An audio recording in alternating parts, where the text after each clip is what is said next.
Never die. Never die. Never die. Fuck you. All right, it is 7:05 in the morning, a.m. over here, and it is 8:30 or 8 o'clock in New York, I'm assuming, or 8:07 in New York. I have a special guest today. Before I get into that, I want to thank Blackstone Labs for sponsoring this podcast, and you can get 20% off your entire order at blackstonelabs.com. That is 20% off your entire order. Look, you're trying to get jacked, you're trying to get shredded, you're trying to put on muscle, you're trying to lean out, whatever it is you're trying to achieve in the gym that you want to get your body to the level that you want to reach, the expectations that you want. Look, the thing is sometimes you need assistance. And when you need that assistance, Blackstone Labs can help you. And you can get 20% off your entire order at blackstonelabs.com. Just use promo code B2the4thpower at checkout, and that is 20% off your entire order, blackstonelabs.com. Also to C&H Concrete, serving the San Francisco Bay Area. That is C&H Concrete. You look, no job too big, no job too small, commercial, residential, it does not matter. C&H Concrete can help you. Patios, walkways, driveways, foundations, sidewalks, it does not matter. They do stamps, they do patterns, whatever it is that you want that involves concrete, they can take care of you. So that is C&H Concrete. All their information in my notes, in the bottom. Check them the fuck out. Just mention the Angry Dad and get a free estimate. And now here is my special guest. And this is something I've been wanting to talk to. I had this guy on last month, and I had to get him on again. Please introduce yourself. Hey guys, I'm Ellie Weinstein. I'm a therapist out of New York. Just trying to do what I can during Corona, making the most of every opportunity we got. You can find me on my website, elevation.org, and my Instagram, elevation_therapist. So really excited to be here. Love your energy. Love everything going on. Love everything you put out. Thank you so much. I appreciate that. We had a great conversation last time. And one of the reasons I wanted to bring you back is because, you bring us a different aspect of what I like to cover, a different aspect of this world, because what it is mental health is something that's so important. You know what I'm saying? It took me forever to figure it out. It took me forever just to grasp the importance of actual mental health and not just be a man's man, old school, and just be like, fuck this, suck it up. I'm a good fucking person. I'm doing good things, and just not deal with what the actual facts are with mental health, because people do not respect it. Men really don't respect it. It's just something that's always pushed to the back burner, and we just suffer and go through. Mm-hmm. And one of the things I wanted to talk to you about, one of the things I want to bring up is, and especially in this time of need, the coronavirus, social distancing, being away from each other, being in the same room with the same person, your significant other, your wife, your husband, your kids, you know what I'm saying? Sometimes that little no separation can really put a stress on things. Mm-hmm. And, it's something I wanted to talk to you about, what are your thoughts? And like I said, everyone's in such confined spaces at the moment. Yeah. It's a great point. I think that with no natural breaks in our schedule and no separation, and we're with each other 24/7, 7 days a week, it's kind of like this intensity of things that we're not used to, because we're used to having breaks with our school or with work or with things that we normally do. And I think right now, one of the biggest things is knowing that you need to take time for yourself and take a break. So if you're noticing that you're getting angsty or nervous or stressed out and all these things, to realize hey, I need to take a step back. If you have kids out there, I know for my wife and I, if one of us are dealing with our child and we're just on edge because it's just too much, we'll tag team and swap one in, swap one out, just to make sure that we're getting 5-10 minutes just to de-stress, decompress, and then go back in when we're ready. Yeah, a lot of people don't ever realize it, because as a father, and this is just speaking from my thought process of when I was younger. This is not now. This is not the current me, but this is the old me. And sometimes, like I said, the old me will rear its head, but it's a lot of time is I'm going to let my wife, I'm going to let the mom, you guys, this is your job. This is what you do. I take care of the physical stuff. You take care of these kids. You know what I'm saying? Yeah. And the thing is that the kids isn't physical the majority of the time. It's always mental, because, kids require so much stimulus. You know what I'm saying? Mm-hmm. They require so much attention. They require that you actually be in the mindset of, I'm right here, listen to what I'm saying, watch what I'm doing, and then having corrective action or just positive reinforcement or whatever it is that's required of children at their moment in time in their life. And the thing is, when you coop kids up for too long, oh my God, You know what I'm saying? They're wigging out, they're flipping out.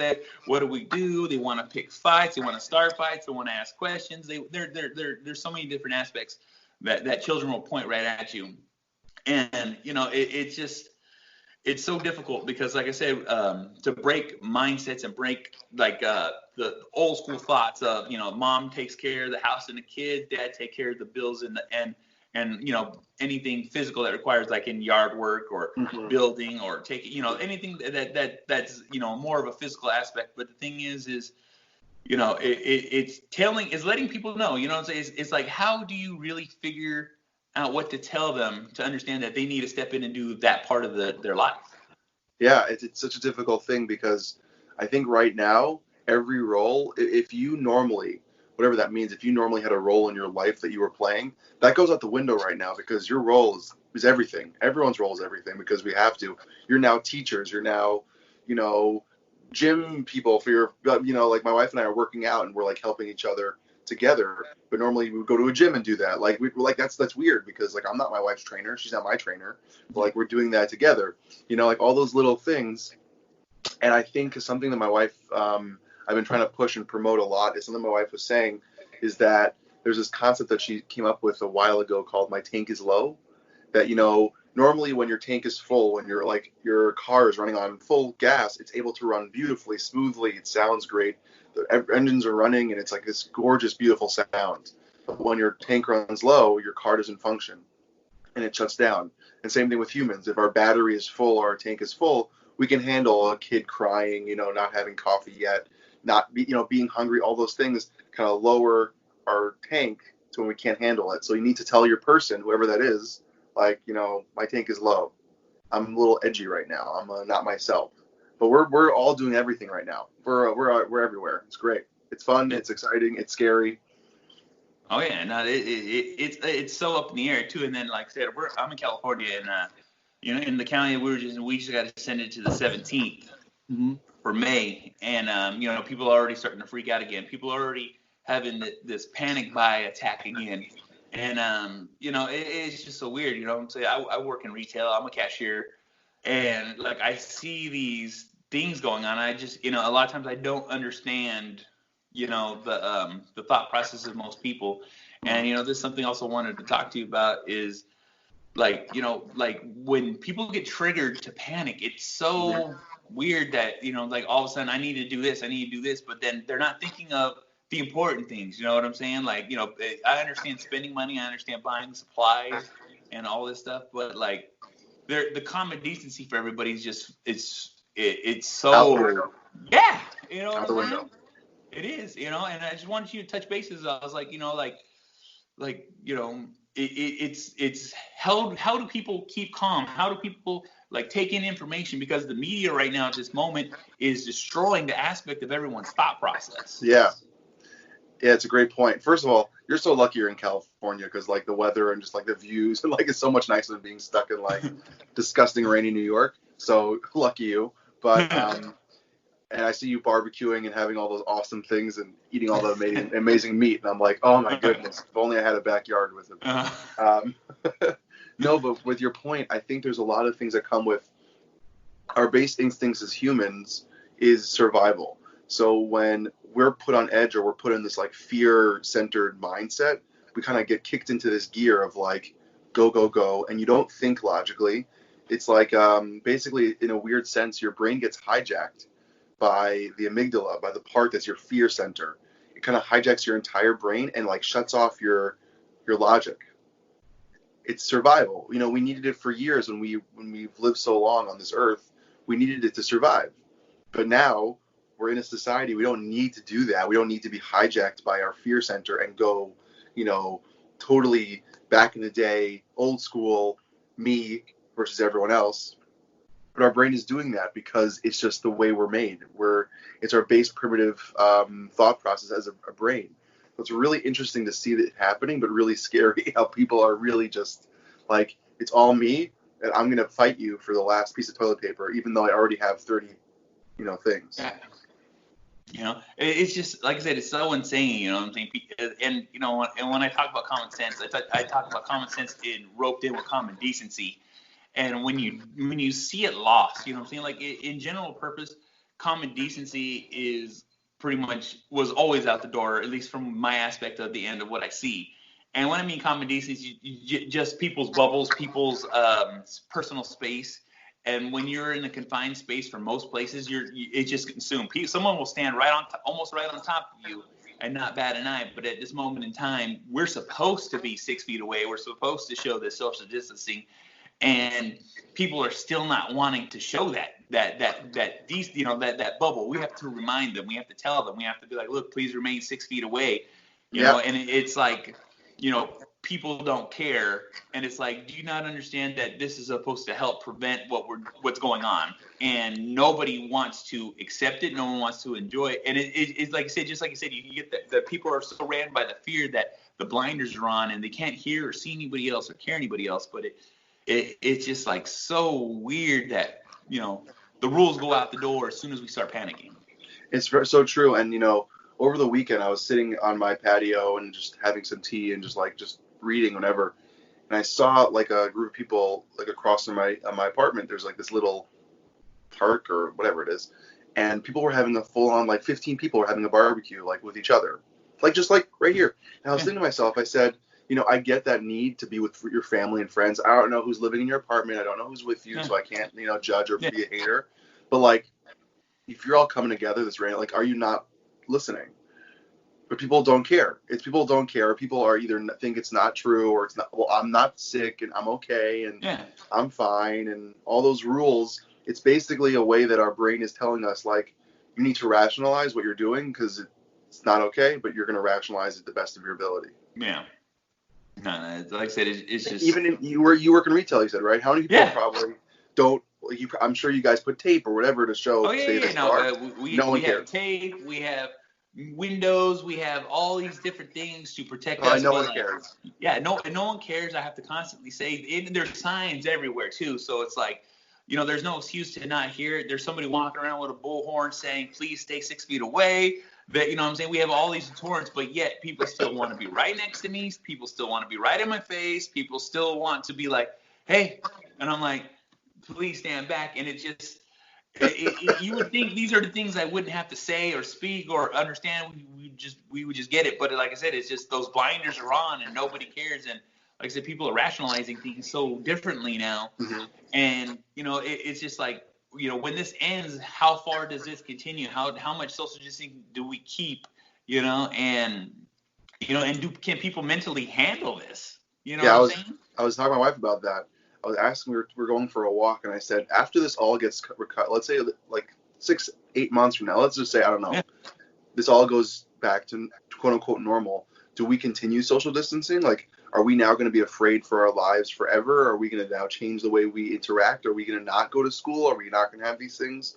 Like, how is this going to change our future with how we interact with humans? Or is there going to be a limit on how long, like how many people we're allowed to have at a party? Like, I don't know, it's just a thought. Yeah, it is. It like I said, it's just so crazy to, with this all this stuff going on, and it's like, man, like, what do we do, And like I said, it's just sometimes people don't have access to help. Sometimes people don't have access to talk to people like yourself, to receive this help and treatment. And on my podcast, I always preach, like, if you think you need help, then you need to reach out. And a lot of times, people don't know how to reach out, and it's something I just always reiterate. It's so easily accessible. People like you are so easily accessible, especially in day and age of social media, where a DM can take you as far as you need to go. Yeah. And now every clinic, by the way, just for anyone listening, every clinic across America is doing telehealth. That means you can literally sit in your home in your underwear or nothing and have freaking therapy with a therapist with your phone. And everyone has access. Most people have phones. Yeah. So there's really, if you need help, there's really no excuse nowadays, because it's not like you have to go into the clinic. You don't have to go on the subway. You don't have to go, drive to a place. You can literally sit in the comfort of your home, put on your headphones, be on the phone, do a Skype conversation, whatever it is. There's so many ways, especially now. Every clinic has now switched over to teletherapy. Yeah. Every clinic across America. So there's really, if you need it, reach out to any clinic in your area. I promise you they'll be doing teletherapy. I promise. Yeah, see that, and that's what I'm saying. It's like, I didn't, I've had a telework doctor, visit already, but, because I had an appointment scheduled and couldn't make, like, hey, can we Skype? I'm like, all right, I guess.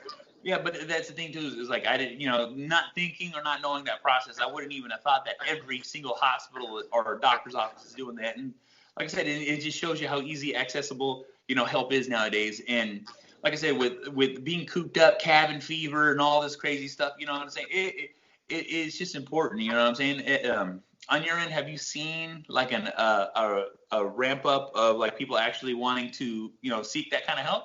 Yeah, I've seen that a lot. And also, I do see the beauty of communities actually coming together. I know the community that I grew up in was putting together like a support team of therapists in the community for like crisis work for anyone who might need it. For teenagers, for people, for parents, for kids. And, they limited it because, like, legally we can't do, like, ongoing therapy. Yeah. It's, like, 2 30-minute sessions, so just for legal purposes. But, like, a lot of people and communities and mental health professionals are coming together for support for so many people out there, because right now, people who didn't have anxiety now have anxiety about the what if, what's happening. Yeah. People who have anxiety, their anxiety is now up here. People who have depression, who are able to deal with the world because they have the outdoors and the stuff that they're coping, is now down because they don't have those coping skills. So there is an uptake of people needing therapy, and a lot of therapists are, stepping up to the plate and doing a lot of, free work. And, and I'm just going to say this on your podcast, if anyone ever needs to just reach out, I will not charge you if you want to send me a DM or talk to me for a little bit just to debrief or to vent. Right now, there's no reason that anyone should be gouging anyone for money for this. We need to help each other as humans, Exactly. Yeah. Hey, could you give like my listeners and everyone out in this world right now, just a quick description of what depression and anxiety connect? Because there's a lot of people out there that might have it and they don't even know, and it's the craziest thing, because it's this weirdest feeling. Because I remember when I dealt with mine, I didn't know I was depressed. I didn't know I had anxiety. I just kind of thought that, I'm a worried man. I got crazy things going on. And, it's just so weird to think that, I'm a strong person. I don't have this stuff. And then sure shit, I did. You know what I'm saying? 100%. Could you give, just a quick thing on I'll give a little synopsis of like each one. So anxiety comes, I like to give the metaphor of like a boa constrictor.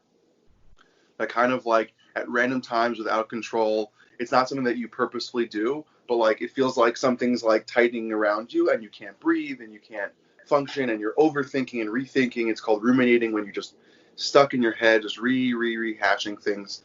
And it could make anxiety could affect you physically. You could feel like you're having a heart attack or edginess in your legs and like ants in your pants kind of feeling of restlessness.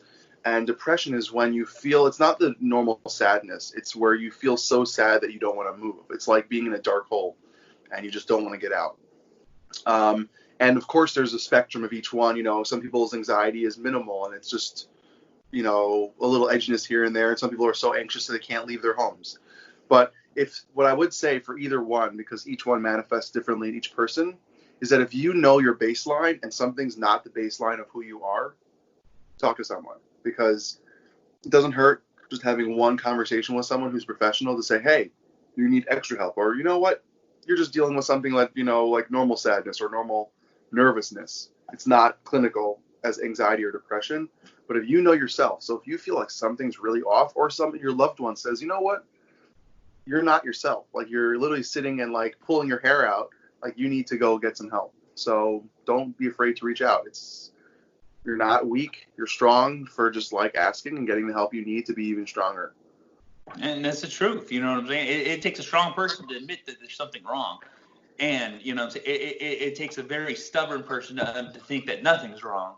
It takes a very, very, a certain kind of stupid I'm going to say that's how I was. I was like, no, that's not me. But no, it was me.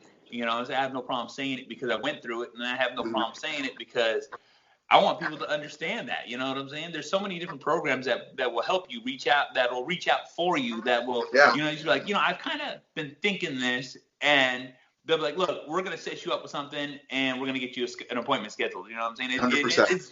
Exactly, and it's easy as speaking up, and I just always want to make sure that, I speak up for those who can't speak up, and at least make people feel comfortable that, like, well, if he can talk about it, then I can talk about it. You know what I'm saying? Love it. That's why I love your vibe. I love you put things out on the table and just don't care. Yeah. You're just like, someone needs to hear it, they're gonna hear it. Exactly. And that's just what I always tell people. You know what I'm saying? Like, if this podcast helps you and you think it'll help somebody else, guess the fuck what? Pass it the fuck on. Yeah. You know? And it's just so, it's just, like I said, with these manic times, I just wanted to make sure that people understood how easy access this is, and also too to understand that everybody is going through this. It's not just them, and it's not just you, and it's just not your situation. It's everybody's situation. And and to think it's so, pinpoint you, you know what I'm saying? It makes it seem so much worse. At least to me, that's how I always felt, Yeah, and I think, I've been talking a lot to some buddies and friends of mine and people in my community about how the most comforting thing for me, and this is kind of weird in some ways, that this is affecting everyone. Literally everyone across the world is being affected by Corona. So it's like, you're really not alone. It's not just New York. It's not just California. It's not just, Midwest. It's not just Canada. It's not just Europe. It's literally everyone. So we can sympathize with everyone because we're all, yes, your situation and my situation are different, but depending on how many kids, no kids, single, married, who cares? Yeah. But those are just extra details. But everyone's dealing with this just like everyone else. So it's kind of comforting that you can reach out to anyone, literally anyone, and be like, so, how are you dealing with this? And I'm like, well, I'm not. Or here's how I'm dealing with it. Yeah. And you're not alone in that aspect. Exactly. You get those different points of view, you know what I'm saying? And that really helps settle things down sometimes. Yeah. Like I said, it's just so crazy because, like, I'm still working, and I still show up to work and stuff like that, and I just see all these crazy things going on, and and then too, like I said, it a lot of times, like, people, like, the news I get is very selective. I choose what I want to watch when it comes to news, and it's so funny because I be at work and I see the news channel on, and it's just all this, and like I said, I'm not right, I'm not left, I'm common sense. That's what I always say. I'm a common sense person, you know what I'm saying? Some things work, some things don't work, and guess what? That's how I like to look at things. Yeah. But sometimes I see this news and I'm just like, man, they are trying to just panic attack everybody in the world with the feed of the news of the corona this, the corona that, and it's just so unrelenting. And a lot of times, I'm the person in the break room who changes the TV. Yeah. And be like, look, we can't watch this anymore because I'm getting anxious just watching this. And and sometimes people need to take breaks from media. People need to take breaks from the outside world. Mm-hmm. I remember when it got to a point for me where I stopped watching the news was when, before all the sports kind of shut off, when ESPN was only talking about it. That to me, for me, was like, this is supposed to be my escape. Like, sports is my escape from the other news. And ESPN is talking about it consistently. I'm like, okay, I need to turn this off. Yeah, it's like, it's so crazy. I'm like, stop feeding the fire. And I understand we got to report this, but we don't need an update every 2 seconds. Yeah. And I think also there was this video going around that was really funny. I think it was spreading like wildfire. It was a very like a woman was getting on like pretend microphones and reporting. She's like, if no one knows about Corona, let me tell you the rules. And basically, like, as a joke, went through all the rules, but everything contradicts each other depending on who was saying it. It was so funny but so true, because one person's saying wear a mask and the other person says, well, mask doesn't really help. And it says, don't go out, but only go out if you need it. It was like this very funny contradiction that's making everyone anxious and nervous because we just don't know, and everyone has their theories. Yeah, right now, like I said, it's up to local government to control what we do and how we do it, and that's how it's been ran so far. And so you get all these different policies and all these different things. Mm-hmm. We're over here in shelter in place, and it's been 2 weeks now. We're mandatory wear masks outside when we leave our house. Mm-hmm. And I'm just like, and it being mandatory that we have to wear masks. Like I said, no one's enforcing it except for work. Work's the only place enforcing it. But I'm still seeing people out and about. I'm still seeing people, like no masks, just freely going places. I understand we all got to work. I understand we all got to do our thing. We got to get our food. But like I said, it's just they're implementing all these rules, but yet no rules are being followed. And also just that term shelter in place, depending on where you are, that changes it. We were discussing my wife's family's from California. They live in LA, and they were telling us shelter in place. And then Governor Cuomo in New York was talking about shelter in place, but like they weren't explaining what the rules are and is it mandated, is it going to be enforced, like what do we have to do, how far, who is it? It was so much up in the air that just people are taking liberties then and just defining what they think on their own. Exactly. You know what I'm saying? There's no clear-cut decision on it, and that's what makes it so different, because you can watch the news and you're getting rules from somebody else and you're like, man, is that what we're supposed to do? Yeah. And it's so funny because it's like, how are we supposed to know these things or do these things, but yet no one's telling us jack fucking shit. Yeah. You know? It's so crazy. It's like I said, I just I can't wait for this to be over. At the same time, I'm still waiting to see what's going to happen when it's over, Yeah, exactly. And, like I said, if anything, that's what gives me the anxiety of the world is like, what are we going to do after this? Because like, I'm a concert person. I go to comedy shows. I'm very social out there in this world. You know what I'm saying? Me and my wife, we're always doing things. We're always going places. We're always in our own little adventure when we do things. You know what I'm saying? Whether it's hiking, just visiting people, going places, parties, whatever. You know what I'm saying? We're always out and about, and it's really seeing what the stigma is going to be at the end. It's just like, like how's the world going to cope with this after this is over? Just like he said earlier, you know what I'm saying? It's just like, when or what's going to happen in 6 months. Yeah. It's just so crazy. It is. It really is. Well, I'm going to say thank you for being on the show. Please let them know once again where they can find you. Sure. So my website is elevation.org. It's ELIVATION. And my Instagram is elevation_therapist. And you can reach out whenever, however, whether it's through email, through the website, through the Instagram, through any social media. Just don't be afraid to reach out. I promise you I'm pretty approachable. So also too, he does lives all the time, you know what I'm saying? So make sure you follow his posts, make sure you follow him, because he does these live events where he's up there talking about everything and anything to make sure that he's getting across what people need, you know what I'm saying? And like I said, it's important, you know what I'm saying? We shared it. I think your last one was yesterday, right? Yeah. And like I said, these things are important, you know what I'm saying? And it's as easy as clicking a button at the moment to actually see somebody and hear somebody, or just get the motivation that you need to get out through the day. You know what I'm saying? And like I said, this is so important to people that I want to make sure that people understand that you can really do this. You know what I'm saying? You can really get this. Don't be scared. Don't think you're a pussy for doing it. Don't think you're weak for doing it. Reach the fuck out and make sure you get the fucking help. You know what I'm saying? Regardless of how you fucking feel or what you think. So this is the Angry Dad. I want to thank you for watching. You want to listen to this shit, IGTV, or you want to watch this shit, IGTV, YouTube. You want to listen to shit, Spreaker, SoundCloud, Stitcher, Spotify, Google Play, Apple Podcasts, Podbean, SoundCloud, Deezer, iHeartRadio. This motherfucker's everywhere. You can easily fucking find it. Thank you. And also, too, make sure you rate, review, 5-star, 1-star, doesn't matter. It helps me spread my podcast. Make sure you check out my podcast sponsors, BlackstoneLabs.com, 20% off your entire order at checkout. C&H Concrete, serving the San Francisco Bay Area. Get your concrete work needs taken care of. So guess the fuck what? Thank you for being on the show, and I'll see the rest of you motherfuckers later. Fuck. Never die. Always living. Always living. Always living. Always living. Always living. Always living.